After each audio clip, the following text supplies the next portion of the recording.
Basically, you'll have, thousands of trees, willows, amongst a few native veg that normally grow in that situation. They literally just take it over, and they can change the courses of rivers, they can cause erosion, they crowd out the native biodiversity, they don't provide the habitat for native animals. When you sit on a river, it's just amazing.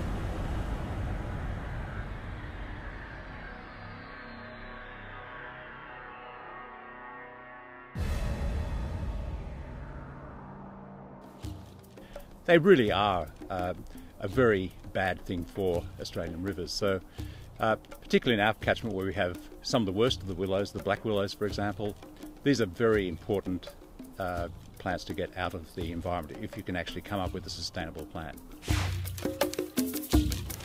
When I was younger I did a lot of paddling, and as my family grew up I wanted to go paddling with my son, and I found the rivers I used to paddle, I couldn't paddle anymore because willows had taken over the rivers. You see big willow infestations everywhere in southeast Australia. I look at them and it frustrates me because I know that if there was just a bit of effort put in, it would be possible to do something about it.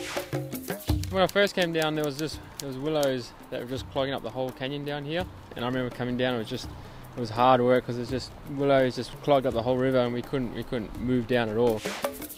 From an adventure point of view, I mean, there's rivers that you get to paddle when you go out with Willow Warriors that you would never get to paddle otherwise. It's just a really great way to get into the sport. It's a great way to go out every weekend and meet new people, but it's also a great way to see new rivers as well. When we first started working on the Colo River, I remember saying to my daughter, I'll give this 2 years. It's 10 years this year, but I think it's around about 140 kilometres of river that we've been treating and monitoring, and for 2 years now we've been having trips where we're not finding any willows. We then moved on to doing other projects in the McDonald River and the Gross River that are nearby, the Hawkesbury River, and we're also doing mapping projects to work out where other places where black willows are. And that's all the way down to the Victorian border, so on the Murrumbidgee, Goobagandra, Goodadigby, all these really nice sounding rivers, and really great whitewater paddling rivers, because that's what we like doing.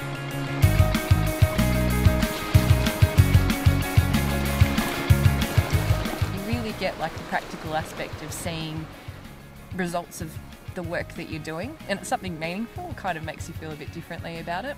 Oh, it feels really satisfying. I don't know why it feels satisfying, but it does, and I guess you're putting something back into the places that you get your pleasure from. These are volunteers that are going out and working in remote places. They're just seeing an environmental problem, and they've come up with a fantastic solution of addressing a problem that is not being met in any other way. I talk about it to all the people at work all the time, and they think it's very adventurous that we come out on the rivers and that we're doing whitewater paddling and we get to kill weeds at the same time, and it ticks all the boxes, hey. Quite a few of the rivers are only paddleable now because Willow Warriors has gone and opened them up and killed the willows so they can now paddle them. This is awesome. People can actually come down and appreciate the river now. You know, I can talk to my parents about it because they love the conservation side, but then you can talk to the guys in the Rivers Canoe Club who couldn't care less about weeds, about all the exciting rivers that we get to paddle and come in on helicopters that they never get to do. So, yes, definitely, adventure we do.